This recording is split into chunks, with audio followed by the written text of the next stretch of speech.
నమస్తే రమగారు. నమస్తే జయ. రమగారు, చందమామ కథ ఏదైనా చెప్పండి. పిసి సర్కార్ పేరు విన్నావా నువ్వు? పిసి సర్కార్ మెజిషియన్. అవును. ఆయన రాసినవో మరి రాయించినవో చందమామలో కొన్ని కథలు ఉన్నాయి జయ. ఆయన కొన్ని మ్యాజిక్ ట్రిక్స్ చెప్పి ఓకే, దానికి బేస్ ఒక స్టోరీ క్రియేట్ చేసినవి కొన్ని కథలు కనిపిస్తాయి. ఇవి 60s లో పిసి సర్కార్ కథలు అని ఉన్నాయి. ఆయన పేరు మీదే ఉన్నాయి. ఆయన పేరు మీదే ఉన్నాయి పిసి సర్కార్ రాసిన కథలు. అంటే నేను అనుకుంటా ఆయనే తెలుగులో రాసి ఉండకపోవచ్చు. ఆయన ఏదైనా ఒక ట్రిక్ గనక చెప్తే దానికి కథకులు ఎవరో డెవలప్ చేసి ఉండొచ్చు అని భావిస్తా అని అనుకుంటున్నా. మరి నేను బాగుంటాయి కొన్ని కథలు. పూర్వమట ఒక గ్రామం నుంచి కొంతమంది బయలుదేరి పూరి యాత్రకి వెళ్తున్నారు. అప్పట్లో రైళ్లు సౌకర్యాలు ఏమున్నాయి, ఏం లేవు. జట్లు జట్లుగా బయలుదేరేవాళ్ళు. మనం యాత్రలు చేసేటప్పుడు ఎప్పుడు ఒంటరిగా వెళ్ళకూడదు, అడవిలో నలుగురితో కలిసి వెళ్ళమంటారు. ఎందుకంటే ఏదైనా ప్రమాదం వస్తే నలుగురు నాలుగు పక్కలకి పరిగెడతారు, నలుగురు అరుస్తారు, నలుగురు కలిసి శబ్దాలు చేస్తారు. మనం మాట్లాడుకుంటూ వెళ్తాం, ఆర్చుకుంటూ నవ్వుకుంటూ మాట్లాడుకుంటూ వెళ్తే జంతువులు మన దగ్గరికి రావు. ఇంత పదఘట్టనలు బాగా దబా దబా శబ్దం అయితే పాముల దగ్గరికి రావు. ఎవడైనా మన మీద పడితే నలుగురు కలిసి తిరగబడ్డానికి అవకాశం ఉంటుంది. ఏదైనా ప్రమాదం ముంచుకొస్తే కనీసం ఈ నలుగురిలో ఇద్దరైనా ఊళ్ళలోకి వెళ్ళి ఏదైనా చేయగలుగుతారు. ఎప్పుడు గుంపులుగానే వెళ్ళాలి.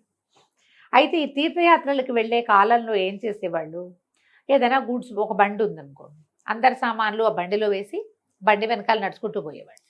మోయకుండా ఒకటి. బండి లేదనుకో, ఒక 6గురో 7గురో, ఇందులో బలశాలు ఎవరైనా ఉంటే వాడు ఇంకొంచెం ఎక్కువ మూట మోసేవాడు. మోసుకెళ్ళేవాళ్ళు కదా. మనక మళ్ళీ ఇన్ని బట్టలా ఇన్ని పాతలా జయ, గోళ్ళు ఉండేది కాదు. చాలా తక్కువ బట్టలతోటి మినిమం సామాన్లతోటి వెళ్ళేవాళ్ళు. మధ్యలో ఏదైనా ఒక ఊర్లో మనం మజిలీ చేసినప్పుడు లోకల్గా బట్టలు ఉతిగారేసుకోవటం. సాయంకాలాలు ఆరేస్తే తెల్లారిపాటికి ఆరిపోతాయి. ఎక్కడైనా అలసిపోయారనుకో బాగా, ఆ పూట అక్కడ ఉంటే బట్టలన్నీ ఒకసారి ఉతుక్కోవటము ఉతికించుకోవటము చేసేవాళ్ళు. చాకళ్ళు ఎవరైనా దొరికితే ఉతికించుకునేవాళ్ళు. లేదే వెళ్ళే చెరువులో పిండి ఆరేసుకుని అరగంటలో ఆరిపోతాయి. బట్టలు ఎంతలో కారుతాయి. అలా పైగా ఆరని బట్టల వ్యవహారం లేదప్పుడు. అందరూ పంచెలు ఉత్తరీయాలు, ఆడవాళ్ళకి పెట్టికోట్ హడావిళ్ళు అవి ఏమి లేవు, ఒట్టి చీరలు. పైగా ఈ యాత్రల్లో ఆడవాళ్ళు చాలా తక్కువ, మగవారే ఎక్కువ ఉండేవాళ్ళు. కనీసం ఎన్ని పద్ధతుల్లో మార్పు రమ్మగారు. ఒక యాత్ర అనే విషయం మాట్లాడుకుంటే ఎన్ని వెనక్కి వెళ్లాల్సి వస్తుంది, ఎన్ని విషయాల్లో మనం మార్పుగా ఉన్నాము కదండి. బట్టల దగ్గర నుంచి, తిండి దగ్గర నుంచి, వస్తువుల దగ్గర నుంచి, వెళ్ళే జనాల దగ్గర నుంచి చాలా మార్పులే. ఈ జట్లుగా వెళ్లే వాళ్ళలో అజితుడని ఒక పల్లెటూరి కుర్రవాడు. అజిత్ మంచి బలశాలి, కర్రసాములో వాడిది అందవేసిన చెయ్యి, చాలా గట్టివాడు. అయితే వెళ్తుంటే ఏమైంది, పూరి నగరానికి కొంత యువతలు ఉండగానే పూరికి అంత ఒక 4 రోజులు ఇంకా ఉంది. రఘు అని ఒక దోపిడీ దొంగ, వాడు నాయకుడు. వాళ్ళు పట్టేశారు వీళ్ళని. పట్టేస్తే వీళ్ళ దగ్గర ఏముంటాయి, ప్రయాణం అక్కడ పూరిలో సమర్పించడానికి ముడుపులని మొక్కులని అక్కడ ఇచ్చుకోవడానికి అక్కడ కర్మకాండాలు అవి చేసుకుంటారు. అవును. ఇక అంటే మన ఏమంటారు, తర్పణాలు అవి విడవడానికి ఎక్స్ట్రా డబ్బు చిన్న చిన్న మూటల్లో దాచిపెట్టుకుంటారు. ఎంతో కొంత ఓ కడియమనో ఏదో ఉంటాయా, ఉంగరాలనో, ఇవన్నీ కొట్టేశారు. ఆ రఘు ఏం చేశాడు, ఒక పెద్ద గుంపుని వేసుకుని వీళ్ళ మీద పడ్డాడు. దారి దోపిడీ వాళ్ళు ఓకే. పడేసరికల్లా అజిత్ మంచి కరసాము కదా, వాడు తిరగబడ్డాడు. చేత వచ్చిన వాడు ఆగడు కదా. తిరగబడేసరికల్లా రఘు గట్టిగా అరిచి కేకలు పెట్టాడు. ఏమిటి కాళికదే వరప్రసాదిని, నా మీద తిరగబడతావుగా అన్నాడు. ఇక కొట్టాడు, అది కొట్టాడు. మొత్తానికి 4 మీద పడి ఈ అజిత్తుని పట్టేశారు. కొంతమంది పారిపోయారు, అందరి దగ్గర నుంచి డబ్బులు లాగేసుకున్నారు. తిరగబడ్డాడు కాబట్టి వీడిని వదిలిపెట్టలా వాళ్ళు, మిగిలిన వాళ్ళని వదిలేశారు. అయితే వాడి బంధుపడి దొంగలు ఇంకా ఉన్నారు కదా, దారి దోపిడీ వాళ్ళంతా అన్నారు, కత్తి ఒకటి ఇచ్చారు రఘుకి. ఇచ్చి ఒక్క వేటితో వీడి తలనరికేయమన్నారు. అనేసరికి కాదు తలనరికేదు, సర్వలక్షణ సంపన్నంగా ఉన్నాడు, వీడిని కాళికకి బలిద్దాం. ఈ దారి ఏమన్నా బందిపోటు దొంగలు, దారి దోపిడీ దొంగలు, దోపిడీ ముఠాలన్నిటికీ కాళికాదేవే వాళ్ళ దేవత. వాళ్ళు వెళ్ళేటప్పుడు కాళీకి చెప్పెళ్తారు, యాత్ర సఫలం చెయ్యి అని. తిరిగి వచ్చాక మేకపోతున్నావు వేటపోతున్నావు ఇస్తారు, ఏనిపోతున్నావు, ఇప్పుడు వీడిని ఇచ్చేద్దాం అన్నాడు. అనేసాక పట్టేశారు. మిగిలిన వాళ్ళంతా అల్లబోదిబో అయ్యో కుర్రాడు వదిలే అన్నారు. వదిలేయలేదు వాడిని ఈడ్చిపోయారు. ఆ జీతని ఈడ్చుకెళ్ళిపోయారు. సరే ఏం చేశారు, ఒక కుటీరంలో బంధించారు. ఇతను పాపం వాళ్ళ తాత ముత్తాత అందరివి పేర్లు అవి రాసుకున్నాడు. పూరి యాత్రకు బయలుదేరాడు స్నేహితులతోటి. అందరు కొంచెం పెద్దవాళ్ళే, వయసు మళ్ళిన వాళ్ళు. ఏం చేయాలో తెలియదు, ఎట్లాగైనా తప్పించుకోవాలని చాలా చాలా చాలా ప్రయత్నం చేశాడు. ఏమీ కుదరలా. సరే రాత్రికి లాక్కుపోయారు కదా, తెల్లవారాక చూస్తే ఈ కుటీరానికి దగ్గరలో చుట్టూతా ఒక తోట, అది ఆ తోటలోనే ఉన్నాయి వీళ్ళ ఇళ్ళు. తోట ఒక రకమైన అడవి. మందార పువ్వులు చెట్లు, మందార చెట్లు ఎంత విరగబూసినాయో, ఎర్రగా జపాకుసుమాలు అంటారు, జపాపుష్పం అని రాస్తారు కథలో కూడా. ఎర్రటి పువ్వులు, దానిమ్మ చెట్లు, తర్వాత నిమ్మ చెట్లు ఉన్నాయి. ఒక నిమ్మ చెట్టు అయితే అసలు ఈ కుటీరానికి ఆనుకునే ఉంది, కిటికీలోంచి అందేలాగా ఉన్నాయి నిమ్మకాయలు. మధ్య మధ్యలో నిమ్మ చెట్టు గాలి కూడా వస్తుంది. ఇతను గట్టిగా గాలి పీల్చుకున్నాడు, వాసన వస్తుంది. ఏదైనా చేసి కంచి పారిపోవాలి, బయటికి వెళ్ళాలి, ఎట్లా అని ఆలోచిస్తున్నాడు. ఈ అజిత్ వాళ్ళ మేనమామ ఇంద్రజాలం చేసేవాడు, మ్యాజిషియన్ ఆయన. ఆయన దగ్గర కొన్ని ట్రిక్కులు నేర్చుకున్నాడు అజిత్. సరే ఆలోచించుకున్నాడు. తెల్లవారిన తర్వాత ఇంకొక 3 రోజుల వ్యవధి ఉంది దేనికి, బలివ్వడానికి. ఆ రఘు వచ్చాడు. నువ్వు కర్రసాములు మాత్రం నిన్ను మెచ్చుకోవాలి రోయ్, నువ్వు చాలా గట్టిగా తిరగబడ్డావు, అదే నువ్వు ఎట్లా ఉన్నావో చూడడానికి వచ్చాను, నీకేమి దెబ్బలు తగిలినాయేమోనని. ఎందుకంటే దెబ్బలు తగిలిన వాడిని కాళి బలికి వెళ్ళదు, దెబ్బలు తగలకూడదు అనేసరికల్లా అజిత్ అన్నాడు, సిగ్గులేదు నీకు, ఇంత పరాక్రమవంతుడివి, ఈ దారి దోపిడీలు ఏమిటి, ఇంత బలశాలివి, పని చేసుకుని బతకాలి మీరు.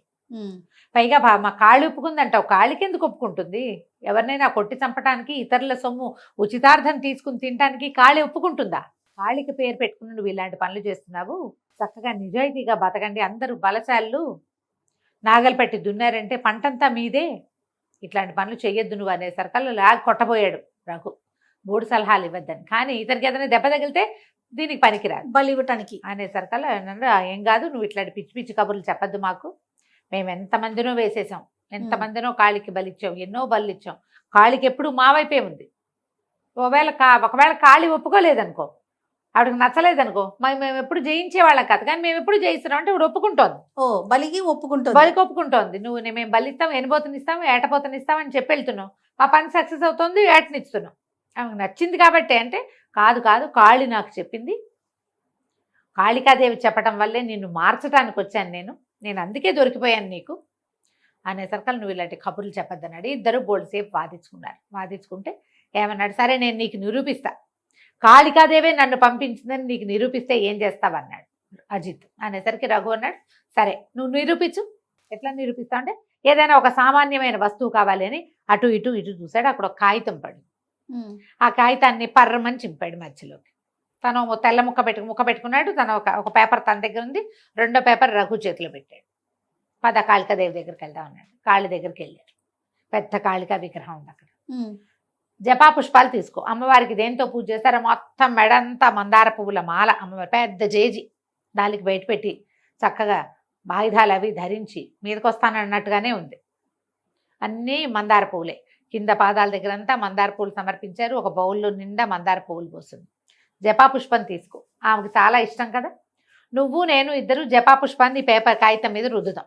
కాళిక ఎవరి వైపు ఉంటే వాడు రుద్దిన కాగితం ఎర్రబడుతుంది, ఎవరి వైపు లేదో వాడికి నల్లగానో నీలంగానో వస్తాయి.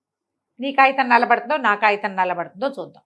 రఘు ఏమంటాడు, కాళికాదేవి దయ వల్లే నేను బలివ్వడానికి నువ్వు నాకు దొరికావు, నువ్వు నాకు వరప్రసాదానివి, కాళికా వరప్రసాదాన్ని నువ్వు కాదు, నా కోసం వచ్చావు, నువ్వు మనిషిని బలేస్తానని చెప్పా, అందుకే మనిషిని చిక్కిచ్చింది నాకంటాడు. కాదు నిన్ను మార్చడానికే నన్ను నీకు చిక్కిచ్చింది అంటాడు అజిత్. సరే ఇద్దరు చేరుకోక మందార పువ్వు తీసుకున్నారు. వాళ్ళకి తెలుసు అక్కడ ఉన్న వాళ్ళందరికీ మందార పువ్వుని నలిపితే అంత ఎర్రటి పువ్వు నల్లగా అవుతుంది, వేళ్ళు కూడా కొంచెం రంగు మారుతాయి, ఏరుపెట్లా వస్తుంది. అవును, అందరికీ తెలిసిందిగా, లోక సహజమైంది. సరే చెరో మందార పువ్వు తీసుకున్నారు, తొడుని దగ్గర పట్టుకుని పేపర్ల మీద రుద్దారు. 1 నిమిషం తర్వాత ఆశ్చర్యం జరిగింది. అక్కడ రఘు చేతిలో ఉన్న కాగితం నీలంగా నల్లగా మసిమరకల్లాగా కనపడుతున్నాయి, లేత రంగు మసి. కానీ అజిత్ దగ్గర ఉన్న కాగితానికి మాత్రం ఎర్రటి రంగు వచ్చింది. ఆశ్చర్యపోయారు. ఊరిని కాళికాదేవి నిజంగానే వీడిని పంపించింది మనకి, మనం దుర్మార్గమైన పనులు చేస్తున్నామని మనని మార్చడానికి మనలాంటి ఒక బలశాలిని మన దగ్గరికి బలికి పంపించింది, వాడే మారుస్తాడని అందరూ దండాలు పెట్టారు. రఘు అయితే సాష్టాంగపడిపోయాడు. మహానుభావుడు నువ్వు, కాళికి నిన్ను పంపించింది మా కోసము, నువ్వేం చెప్తే అది చేస్తాం అంటే దొంగతనాలు మానేయండి, కాళికకి మనుషుల్ని బలివ్వద్దు, వ్యవసాయం చేసుకోండి. ఈ చుట్టుపక్కల గంగానది పరివాహక ప్రాంతం అంతా చాలా సుభిక్షమైన ప్రాంతం. ఒక్క విత్తనం వేస్తే పుట్లు పండుతాయి అక్కడ, వందల పుట్లు. ఒక ఎకరం చేశారంటే చాలు. అందరూ కలిసి వ్యవసాయం చేసుకోండి, మీ దగ్గర ఉన్న గొర్రెపోతులను పెంచుకోండి, ఎనుబోతులను పెంచుకోండి, కానీ ఈ పని చెయ్యొద్దు ఓకే. కాళికకి సాత్వికాహారాన్ని బలివ్వండి, దానివల్ల మీరు కూడా సాత్వికులుగా మారతారని చెప్పాడు. అజిత్ సామాన్లు అజిత్కి అప్పచెప్పేసి అతన్ని ఒకళ్ళిద్దరు తోడొచ్చి పూరీ నగరానికి వెళ్ళే దారిలో వదిలిపెట్టేశాడు. ఈయన ఇంద్రజాలం చేసేటువంటి తన మావయ్యకు ఓ దండం పెట్టి అజిత్ వెళ్ళిపోయాడు. ఏం చేశాడు అజిత్? నిమ్మ చెట్టు ఉంది అక్కడ, ఒక నిమ్మకాయ కోసి దానికి గోరుతో ఘాటు పెట్టి దాన్ని రసాన్ని తీసుకున్నాడు. అజిత్ దగ్గర ఒక కాగితం ఉంది. వెళ్ళేటప్పుడు ఏం చేశాడు, పూరీ నగరానికి బయలుదేరాడు కదా, తాతవి, నాయనమ్మవి, అమ్మమ్మవి అందరివి గోత్రనామాలు రాసుకున్నాడు. తన స్నేహితుల్లో పెద్దవాళ్ళు పోయిన వాళ్ళవి రాసుకుని ఒక కాగితం తెచ్చుకున్నాడు. ఏం చేశాడు, ఈ కాగితాన్ని మధ్యకి మడిచి ఆ కాగితం వాడి జేబులో ఉంది. ఒక ముక్కకి నిమ్మరసం రాసేసి కొంచెం ఆరనిచ్చి నలిపి అక్కడ పడేసాడు. తర్వాత ఏం చేశాడు, రఘు రాగానే మరి మాట్లాడుకున్నాక ఏదో ఒక సామాన్యమైన వస్తువైనా కాళిక ప్రూవ్ చేస్తుందని చెప్పి ఆ నలిగి కింద పడిపోయిన కాగితాన్ని తీసి ఆ కాగితం వీడే పడేశాడు. తన జేబులోంచి తీస్తే వాడు నమ్మడు. జాగ్రత్తగా నిమ్మకాయ రసం రాసిన కాగితం తను ఉంచుకుని నిమ్మరసం రాని మామూలు కాగితాన్ని వాడికి ఇచ్చాడు. నిమ్మకాయ మీద మందార పువ్వు తగిలితే ఎర్రగా వస్తుంది. Magic trick. కాగితం మీద నీతో మందార పువ్వు రుద్దిచ్చామనుకో నీకు ఎరుపు రాదు. అదే నిమ్మకాయ ఉంటే వస్తుంది. ఆ ట్రిక్ ప్లే చేసి కాళికాదేవి ప్రత్యక్షమైందని చూపించి ప్రాణాలు రక్షించుకున్నాడు అజిత్. బాగుంది కదా మహేంద్రజాల కథ? చాలా బాగుందండి. ఇలాంటివి బోల్డ్ కథలు ఉన్నాయి జయ, కొంచెం ఓపికగా చెప్పుకోవాలి. ఓకే, నెక్స్ట్ టైం చెప్దాం మళ్ళీ ఇంకోటి. తప్పకుండా అండి. నమస్తే. నమస్తే జయ. సుమన్ టీవీలో మీ పర్సనల్ అండ్ బిజినెస్ ప్రమోషన్స్ కోసం కింది నెంబర్కి కాంటాక్ట్ చేయండి.